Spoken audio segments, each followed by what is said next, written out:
Ketika kita ingin melaksanakan komunikasi ataupun interaksi bisnis dengan pihak internal ataupun pihak eksternal, kita harus memahami prinsip komunikasi bisnis yang efektif. Tujuannya agar komunikasi yang kita sampaikan dapat dicerna dengan baik oleh lawan bicara kita. Prinsip yang pertama yaitu completeness atau lengkap. Maksudnya, informasi harus disampaikan secara lengkap. Contohnya, ketika manajer ingin meminta tim marketing untuk mengunggah video iklan, maka manajer bisa menyampaikan pesan kepada tim marketing sebagai berikut. Tim marketing diminta mengunggah video iklan mengenai promo akhir tahun, paling lambat hari Senin pukul 5 sore. Prinsip yang kedua adalah conciseness atau ringkas, berarti informasi yang hendak dikomunikasikan harus menggunakan diksi yang jelas, singkat, dan padat. Contoh penerapan prinsip ini adalah rapat evaluasi kinerja Senin 26 Agustus 2025 pukul 9 waktu Indonesia bagian Barat di ruang rapat lantai 3. Prinsip yang ketiga adalah concreteness atau konkret. Maksudnya adalah pesan yang dikomunikasikan harus disusun secara spesifik dan konkret, bukan abstrak. Nah, contohnya adalah tolong perbaiki kesalahan pada data keuangan, khususnya di bagian biaya listrik dan biaya tenaga kerja. Dikirimkan versi finalnya sebelum pukul 12 hari ini. Jika dibandingkan dengan contoh yang di atas, seperti tolong perbaiki kesalahan di laporan itu secepatnya.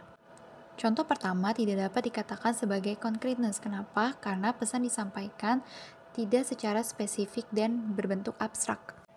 Prinsip yang keempat adalah consideration atau dengan pertimbangan. Maksudnya adalah pesan atau informasi yang disampaikan harus melalui pertimbangan dari situasi penerima. Di sini terdapat dua instruksi. Instruksi yang pertama yaitu segera kirim laporan hari ini, jangan sampai terlambat lagi. Sementara itu, instruksi kedua adalah mohon laporan bisa dikirim hari ini sebelum pukul 5 sore, agar tim keuangan bisa segera memproses data. Terima kasih atas kerjasamanya.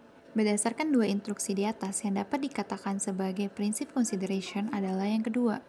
Karena instruksi kedua menggunakan bahasa yang lebih santun, berbeda dengan instruksi pertama yang tidak mengucapkan kata terima kasih. Prinsip yang kelima adalah clarity atau kejelasan. Maksudnya, pesan yang dikomunikasikan mesti disusun dalam kalimat yang mudah dipahami oleh penerima informasi. Hal ini bertujuan untuk menghindari kesalahpahaman dari sisi penerima pesan. Terdapat dua instruksi kembali di sini. Instruksi yang pertama yaitu tolong segera kerjakan laporan itu. Sementara itu, instruksi yang kedua adalah tolong selesaikan laporan penjualan bulan April dalam format Excel dan kirim ke email saya paling lambat hari Jumat 23 Agustus 2025 pukul 5 sore. Sebenarnya, instruksi yang pertama itu dapat dikatakan benar, namun tidak lengkap. Prinsip yang keenam adalah courtesy atau sopan. Maksudnya, pemberi informasi hendaklah memperhatikan nilai kesopanan dan tata krama.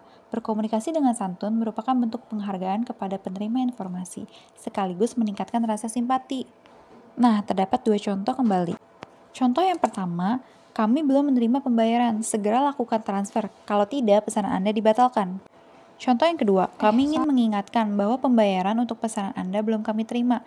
Mohon dapat diselesaikan paling lambat 25 Agustus 2025, agar pesanan tetap dapat kami proses. Terima kasih atas kerjasamanya. Contoh penerapan yang benar adalah contoh yang kedua, karena di situ memuat bagaimana penyampaian informasi dilakukan secara santun dan sopan dengan mengucapkan kata terima kasih di akhir.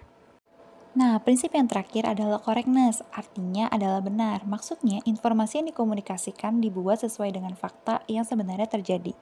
Contoh penerapannya adalah ketika akuntan menyampaikan informasi mengenai total pengeluaran sesuai dengan keadaan perusahaan. Sementara kelalaian dari penerapan prinsip ini yaitu ketika terjadi kasus manipulasi data yang dilakukan oleh akuntan.